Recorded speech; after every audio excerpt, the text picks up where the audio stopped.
Big boss ವಕೀಲ ಜಗದೀಶ್ ಮೇಲೆ ಹಲ್ಲೆಯನ್ನ ಮಾಡಲಾಗಿದೆ, ಗಲಾಟೆ ಆಗಿದೆ, ವಿಡಿಯೋ ವೈರಲ್ ಆಗಿದೆ. ಸೊ ಎಲ್ಲಿ ಏನು ನೋಡೋಣ ಬನ್ನಿ. ಅಣ್ಣಮ್ಮ ದೇವಿ ಕೂರಿಸೋಕೆ ರಸ್ತೆ ಬಂದ್ ಮಾಡಿ ಪೆಂಡಲ್ ಹಾಕಿದ ವಿಚಾರಕ್ಕೆ ಸ್ಥಳೀಯರು ಹಾಗೂ Kannada big boss reality show ಸ್ಪರ್ಧಿಯಾಗಿದ್ದ ವಕೀಲ ಜಗದೀಶ್ ನಡುವೆ ಕೊಡಿಗೆಹಳ್ಳಿ ವಿರೂಪಾಕ್ಷ ನಗರದಲ್ಲಿ ಗುರುವಾರ ಈ ಗಲಾಟೆ ಆಗಿರುವಂಥದ್ದು. ಈ ಸಂಬಂಧ ಕೊಡಿಗೆಹಳ್ಳಿ ಪೊಲೀಸ್ ಠಾಣೆಯಲ್ಲಿ ದೂರು ಪ್ರತಿ ದೂರು ದಾಖಲಾಗಿದೆ. ಕೊಡಿಗೆಹಳ್ಳಿ ವಿರೂಪಾಕ್ಷ ನಗರದಲ್ಲಿ ವಕೀಲ ಜಗದೀಶ್ಗೆ ಸೇರಿದ ವಾಣಿಜ್ಯ ಸಂಕೀರ್ಣ ಇದ್ದು, ಅದೇ ರಸ್ತೆಯಲ್ಲಿ ಸ್ಥಳೀಯರು ಅಣ್ಣಮ್ಮ ದೇವಿ ಕೂರಿಸೋಕೆ ರಸ್ತೆಯನ್ನ ಬಂದ್ ಮಾಡಿ ಪೆಂಡಲ್ ಕೂಡ ಹಾಕಿದ್ದಾರೆ.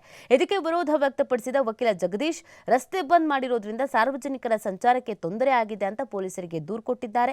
ಈ ವೇಳೆ ಸ್ಥಳಕ್ಕೆ ದೌಡಾಯಿಸಿದ ಹೊಯ್ಸಳ ಪೊಲೀಸರು ರಸ್ತೆಯಲ್ಲಿ ಪೆಂಡಲ್ ಹಾಕಿರುವ ಬಗ್ಗೆ ಸ್ಥಳೀಯರನ್ನ ಪ್ರಶ್ನಿಸಿದ್ದಾರೆ. ಈಗಲೇ ಅಣ್ಣಮ್ಮ ದೇವಿ ಕೂರಿಸೋಕೆ ಸಕಲ ಸಿದ್ಧತೆ ನಡೆಸಲಾಗಿದೆ, ಹೀಗಾಗಿ ಈಗ ಪೆಂಡಲ್ ತೆರವುಗೊಳಿಸಕ್ಕೆ ಸಾಧ್ಯ ಇಲ್ಲ ಅಂತ ಪೊಲೀಸರಿಗೆ ಅಲ್ಲಿ ಅವರು ಹೇಳಿದ್ದಾರೆ.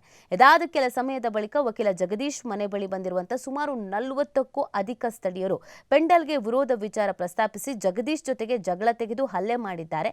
ಪೆಂಡಲ್ ವಿಚಾರ ಸಂಬಂಧ ಲಾಯರ್ ಜಗದೀಶ್ ಮತ್ತು ಸ್ಥಳೀಯರು ದೂರು ಪ್ರತಿ ದೂರು ನೀಡಿದ್ದಾರೆ. ಈ ಎರಡೂ ದೂರುಗಳನ್ನು ಪರಿಶೀಲಿಸಿ ಕಾನೂನು ಕ್ರಮವನ್ನು ಕೈಗೊಳ್ಳಲಾಗತ್ತೆ ಅಂತ ಹೇಳಲಾಗ್ತಾ ಇದೆ. ಈ ವಿಡಿಯೋ ಇದೀಗ ಸಾಮಾಜಿಕ ಜಾಲತಾಣಗಳಲ್ಲಿ ಸಿಕ್ಕಾಪಟ್ಟೆ ವೈರಲ್ ಕೂಡ ಆಗ್ತಾ ಇದೆ.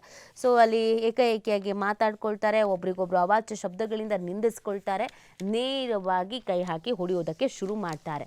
ಸೊ ಈ ಒಂದು ವಿಡಿಯೋ ಇದೀಗ ಸಾಮಾಜಿಕ ಜಾಲತಾಣಗಳಲ್ಲಿ ಸಿಕ್ಕಾಪಟ್ಟೆ ವೈರಲ್ ಆಗಿದೆ. ಇದಕ್ಕೆ ಬೇರೆ ಬೇರೆ ರೀತಿಯಾದಂಥ ಅರ್ಥಗಳನ್ನು ಕಲ್ಪಿಸಲಾಗ್ತಾ ಇದೆ. ಅವ್ರ ಫ್ಯಾನು ಇವ್ರ ಫ್ಯಾನು ಅಂತ.